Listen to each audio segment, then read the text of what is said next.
మనకు ఒరిగేదేం లేదు. గవర్నమెంట్ ఏమో వాళ్ళకేం డబ్బులు అట్లా మన వెనకాల ఎస్కార్ట్ ఇచ్చారంటే మనకు అది భారం ఎత్తిన ఓ రకంగా చెప్పాలి. ఒక రకంగా ఇంకా మంత్రి పదవి లేనట్టేనా అయితే? అంతే కదా. ఆ ముక్క ఎప్పుడైతే ఆ పోస్ట్ అన్నారో దాని క్యాబినెట్ ర్యాంక్ అన్నారో మంత్రి పదవి ఇవ్వనట్టే. దీనికి నాగబాబు థ్యాంక్స్ చెప్తూ పెట్టుకొచ్చినటువంటిది నాకు కొంచెం అది పవన్ కళ్యాణ్ గారి పేరుతో కూడా ప్రకటన వచ్చింది.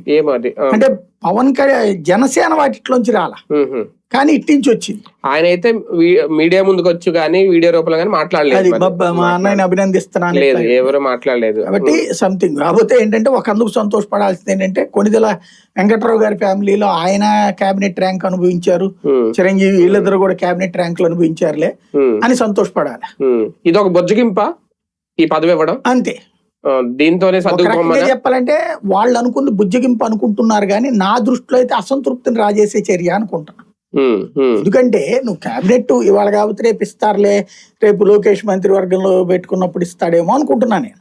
తీరాజు వస్తే అసలు ఏమీ లేదు అనేటట్టయితే ఏమని చెప్పారు వీళ్ళని కన్విన్స్ ఏమని చెప్పారు? ఒకవేళ అన్న తమ్ముళ్ళు ఇద్దరు క్యాబినెట్లు ఉంటే ప్రాబ్లం అనుకున్నారా? అదే కదా, అట్లా ఉండకూడదు అనుకున్నారా? ఏంటి అసలు అన్నది లాజిక్ లేకుండా నడుస్తుంది పోరాటం. ఒక పక్క లోకల్ ఎలక్షన్స్ కి సంబంధించి ఓకే ఎవరు వాళ్ళ ప్రిపరేషన్ లో వాళ్ళు ఉన్నారు.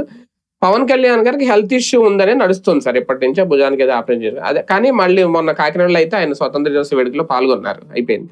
కానీ ఇక్కడ కీలకమైన అంశం ఏంటి అంటే ఈయన మొన్న మీటింగ్ పెట్టి ఏదో నవసూత్రాలు అని చెప్పారట మొత్తం అందరూ జన సైనికులందరికీ కూడా. అందులో ఏంటంటే మహిళల మీద మీరు దోషంగా మాట్లాడకండి, పార్టీ లైన్ దాటకండి, ఏదైనా ఉంటే మాకు చెప్పాలి, మీరు డైరెక్ట్